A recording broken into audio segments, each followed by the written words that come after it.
पंतप्रधान नरेंद्र मोदी यांच्या नेतृत्वात देशात हवाई वाहतुकीचा जलद गतीने विकास सुरू असून राज्यातही उद्योगाच्या आणि दळणवळणाच्या विकासासाठी विमानतळांचा विकास करण्याचे काम सुरू असल्याचं उपमुख्यमंत्री देवेंद्र फडणवीस यांनी सांगितलं। राज्यातल्या कोल्हापूर आणि पुणे इथल्या विमानतळांच्या नव्या टर्मिनलचं उद्घाटन पंतप्रधान नरेंद्र मोदी यांच्या हस्ते दूरदृश्य प्रणालीद्वारे आज झालं। त्यावेळी पुण्यात आयोजित कार्यक्रमात ते बोलत होते। पुणे महाराष्ट्राचं मॅन्युफॅक्चरिंग हब असून परदेशी वाहतूक पुण्यात अधिक असल्याचं ते म्हणाले। याच अनुषंगानं पुरंदर इथं नवीन विमानतळ उभारण्याचा सरकारचा मानस असून लवकरच त्यासाठी जागेची पाहणी करणार असल्याची घोषणा फडणवीस यांनी केली। तसंच उद्योग निर्मिती आणि उद्योगाला चालना देण्याच्या दृष्टीनं या ठिकाणी एअरपोर्ट अँड कार्गो टर्मिनल उभारण्यात येणार असल्याचंही त्यांनी सांगितलं। एक एअरपोर्ट जेव्हा होतं त्यावेळी उद्योगाला त्याचा मोठा फायदा होतो।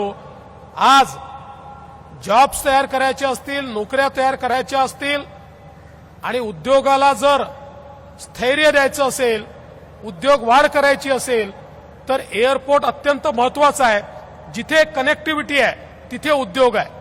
आता उद्योग कनेक्टिव्हिटी पहिले पाहतात, एअरपोर्ट आहे की नाही पाहतात आणि म्हणून मोठ्या प्रमाणात हे जे एअरपोर्ट्स आहेत महाराष्ट्रामध्ये देखील जे महाराष्ट्रातले जवळपास 14-15 आपल्याकडे एअरस्ट्रिप्स आहेत, एअरपोर्ट्स आहेत, या सगळ्यांना विकसित करण्याचा निर्णय माननीय शिंदे साहेबांनी, अजितदादांनी, आम्ही सगळ्यांनी मिळून घेतलाय आणि त्याची सुरुवात आम्ही केलेली आहे।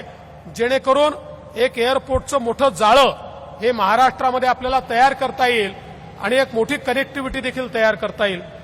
पुण्यामध्ये ॲडिशनल फ्लाईट्स सुरू करण्याकरता किंवा नवीन इंटरनॅशनल फ्लाईट्सला परवानगी देण्याकरता मोठ्या प्रमाणात अडचणी होतात आणि म्हणूनच आम्ही हा निर्णय केलाय की पुण्याला एक नवीन एअरपोर्ट आपल्याला तयार करायचं आहे, पुरंदरला ते एअरपोर्ट आपल्याला तयार करायचं आहे।